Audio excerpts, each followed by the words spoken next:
North east Delhi Lok Sabha seat पर high profile मुकाबला। पूर्वांचल और बिहार के दो बड़े और चर्चित चेहरे आमने सामने। बीजेपी ने लगातार तीसरी बार मनोज तिवारी पर दांव खेला। एंटी इनकम्बेंसी के चलते बीजेपी ने दिल्ली की 7 में से 6 सीटों पर सीटिंग सांसदों के टिकट काटे, लेकिन बदलाव की इस लहर में भी अभी अपनी सीट बचा ले मनोज तिवारी के मुकाबले कांग्रेस ने भी बड़ा चेहरा उतारा। जेएनयू छात्र संघ के पूर्व अध्यक्ष रहे कन्हैया कुमार नॉर्थ ईस्ट दिल्ली से कांग्रेस के उम्मीदवार। साल 2009 में नॉर्थ ईस्ट दिल्ली सीट पर हुआ था पहला लोकसभा चुनाव। 2008 में परिसीमन के बाद सियासी अस्तित्व में आई थी दिल्ली की है सीट।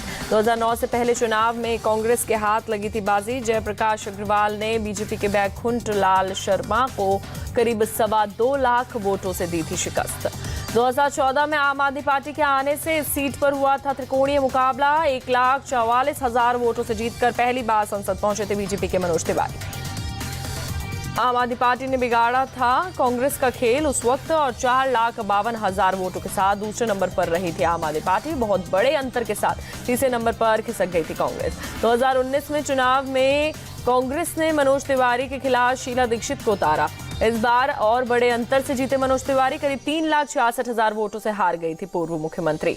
2014 के मुकाबले 2019 में आम आदमी पार्टी के वोट शेयर में आई बड़ी गिरावट। दिलीप पांडे को 2 लाख वोट भी नहीं मिले, जबकि 2014 के चुनाव में केजरीवाल के कैंडिडेट के खाते में थे 4.5 लाख से ज्यादा वोट।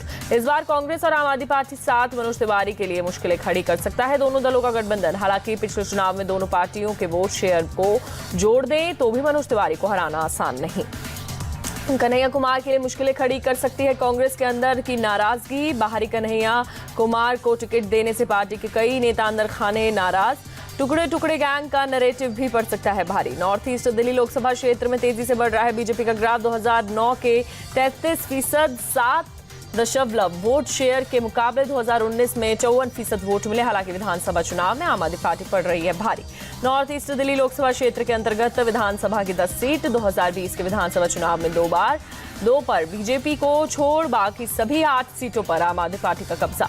पिछले कुछ समय में कांग्रेस के वोट शेयर में जबरदस्त गिरावट। 2009 में 59% वोट हासिल करने वाली पार्टी को 2019 में सिर्फ 29% वोट मिले। उत्तर पूर्वी दिल्ली लोकसभा सीट पर बिहारी और पूर्वांचलों वोटर्स की बड़ी तादाद। मनोज तिवारी और कन्हैया कुमार दोनों को मिल सकता है इसका फायदा। दिल्ली की इस हॉट सीट पर 21% मुस्लिम आबादी। मुस्तफाबाद, सीलमपुर, करावल नगर और गोंडा जैसे इलाकों में सबसे ज्यादा मुस्लिम वोटर। सांप्रदायिक रूप से बेहद संवेदनशील माना जाता है दिल्ली का यह इलाका। 2020 के विधानसभा चुनाव के तुरंत बाद हिंसा की आग में झुलसी थी north east Delhi. North east Delhi में अनुसूचित जाति की 16.3% आबादी निर्णायक। 21.75% ओबीसी वोटर भी करते हैं उम्मीदवारों की जीत और हार का फैसला। कई जातियों को अपने में समेटे हुए हैं राजधानी की है सीट। 11.61% ब्राह्मण, 4.68% बनिया, 4% पंजाबी और 7.57% गुर्जर आबादी।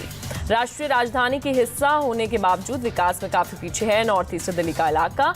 अनधिकृत कॉलोनियों और झुग्गियां इस इलाके की उपेक्षा की सबसे बड़ी पहचान।